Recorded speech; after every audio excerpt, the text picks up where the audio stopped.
കടുത്ത സാമ്പത്തിക പ്രതിസന്ധിയിൽ പോലീസ്. ലോക്സഭാ തെരഞ്ഞെടുപ്പ് അടുത്തിട്ടും സർക്കാർ പണം നൽകുന്നില്ല. അനുവദിച്ച പണം പോലും ധനവകുപ്പ് കൈമാറിയില്ല. ഇതോടെ പോലീസ് വാഹനങ്ങളുടെ ഉപയോഗം ഉൾപ്പെടെ ദൈനംദിന പ്രവർത്തനങ്ങൾ പ്രതിസന്ധിയിലാകുകയാണ്. സഹായം തേടി DGP സർക്കാരിന് വീണ്ടും കത്ത് നൽകി. സമാനതകളില്ലാത്ത സാമ്പത്തിക പ്രതിസന്ധിയിലൂടെയാണ് സംസ്ഥാന പോലീസും കടന്നുപോകുന്നത്. പണം ആവശ്യപ്പെട്ട നിരവധി തവണ സർക്കാരിന് കത്ത് നൽകിയിട്ടും ഒരു പ്രയോജനവും ഉണ്ടാകുന്നില്ല. ലോക്സഭാ തെരഞ്ഞെടുപ്പ് ചെലവുകൾക്കായി 160 കോടി നൽകണമെന്ന സംസ്ഥാന പോലീസ് മേധാവി ആവശ്യപ്പെട്ടപ്പോൾ അനുവദിച്ചത് 5 കോടി മാത്രമാണ്. ഇതും ഇതുവരെ നൽകിയിട്ടില്ല.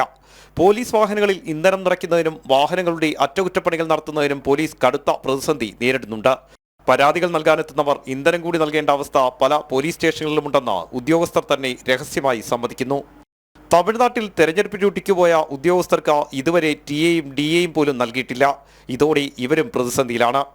പണം ആവശ്യപ്പെട്ട് പോലീസ് സമീപിക്കുമ്പോൾ കൈമലർത്തുകയാണ് ധനവകുപ്പ്. ദൈനംദിന ചെലവുകൾക്ക് പോലും പണമില്ലാതെ വന്നതോടെ വീണ്ടും സർക്കാരിനെ സമീപിച്ചിരിക്കുകയാണ് DGP. ഇനിയും ഈ രീതിയിൽ മുന്നോട്ടു പോകാനാവില്ലെന്നും സംസ്ഥാന പോലീസ് മേധാവി വ്യക്തമാക്കിയിട്ടുണ്ട്. പോലീസിനായി കേന്ദ്ര സർക്കാർ കൃത്യമായി പണം അനുവദിക്കുമ്പോഴാണ് തെരഞ്ഞെടുപ്പ് ചെലവുകൾക്ക് പോലും പണമില്ലാതെ ഉദ്യോഗസ്ഥർ നട്ടം തിരിയുന്നത്. ആർ രാജീവ്, ജനം, തിരുവനന്തപുരം.